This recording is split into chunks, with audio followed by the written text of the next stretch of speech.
आपका क्या कहना है इस नीति पे? देखिए, परम सौभाग्य की बात है कि हम सभी के मुखिया परम आदरणीय माननीय मुख्यमंत्री योगी आदित्यनाथ जी हैं।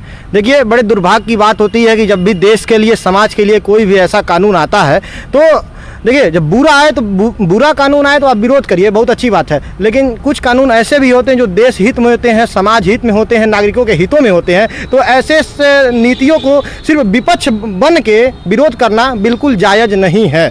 जब से उत्तर प्रदेश में जनसंख्या नियंत्रण नीति आई है, आप मीडिया के द्वारा या न्यूज़पेपर के द्वारा देखेंगे कि उत्तर प्रदेश का जो राजनीति है पूरी तरह से नियंत्रण में नहीं है। बड़ी विडंबना ये है कि आज जो भी समस्या हम सभी के सामने है, जो भी दिक्कतें इस देश में हैं, इस समाज में है, या देश और समाज में छोड़िए अपने प्रदेश में है, क्योंकि ये नीति जो है, ये नियम जो है, ये ड्राफ्ट जो है अपने उत्तर प्रदेश के लिए तैयार किया जा रहा है। तो मैं उत्तर प्रदेश की बात करूंगा कि आज जनसंख्या की वजह से निश्चित तौर पे बच्चों को विद्यालय नहीं मिल पा रहा है, भीड़ इतनी ज़्यादा है, ट्रैफिक की समस्या इतनी ज़्यादा है कि रोड पे सही से चलने में मुश्किल हो रही है, अस्पताल नहीं मिल पा रहे हैं। यहाँ तक कि अब इसी तरह से ये सिलसिला चलता रहेगा तो मुझे लग रहा है कि कृषि करने के लिए भूमि नहीं होगा, और जब भूमि नहीं होगा तो हम खाएंगे क्या?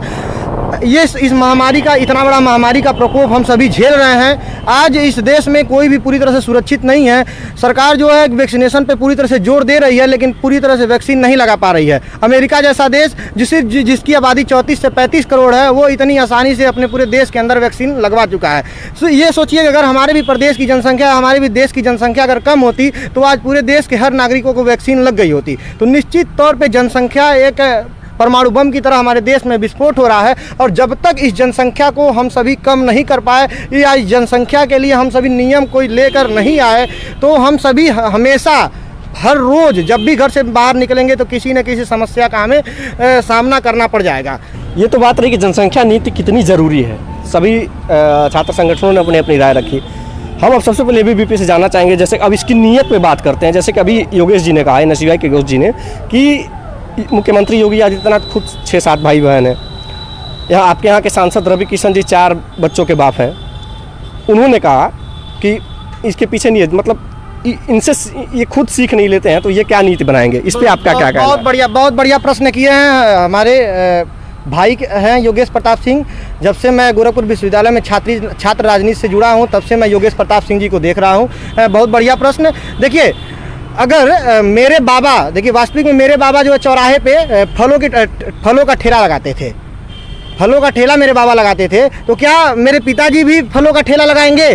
हैं? अगर मेरे बाबा फलों का ठेला लगाते थे तो मेरे पिताजी भी फलों का ठेला लगाए और मैं भी फलों का ठेला लगाऊं? अरे जो दिक्कत रही है, जो समस्या रही है, क्या उस समस्याओं से हम बाहर नहीं निकलेंगे?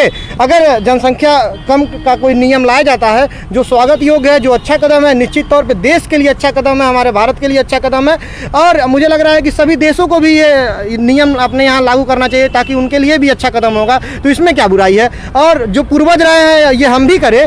पूर्वज पता नहीं क्या नाम है, कैसी शिक्षा ग्रहण की है, आज हम सभी टेक्निकल शिक्षा ग्रहण कर रहे हैं। पूर्वज पता नहीं कौन सा जीवन यापन किए हैं, किस अभाव में जीवन यापन किए हैं, आज हम सभी अच्छे जीवन यापन कर रहे हैं। आज सभी हम लोग पढ़े लिखे हैं, आज हम लोग समृद्ध हैं, आज हम लोग देश की बात करते हैं, समाज की बात करते हैं, देश की विकास करते हैं, माँ भारती के लिए बात करते हैं, यहाँ तक कि माँ भारती के लिए प्राण की न्यौछावर करने की भी बात करते हैं। तो हम सभी पूर्वजों को ही लेके चलेंगे क्या? कि क्या नाम है कि बैल से खेत को जोता जाता था, और जो है कि 5-5 किलोमीटर 10-10 किलोमीटर दूर से नहर से जो है कि पतली पतली पगडंडी बना के पानी लेके जाया जाता था। तो हम अब भी करेंगे।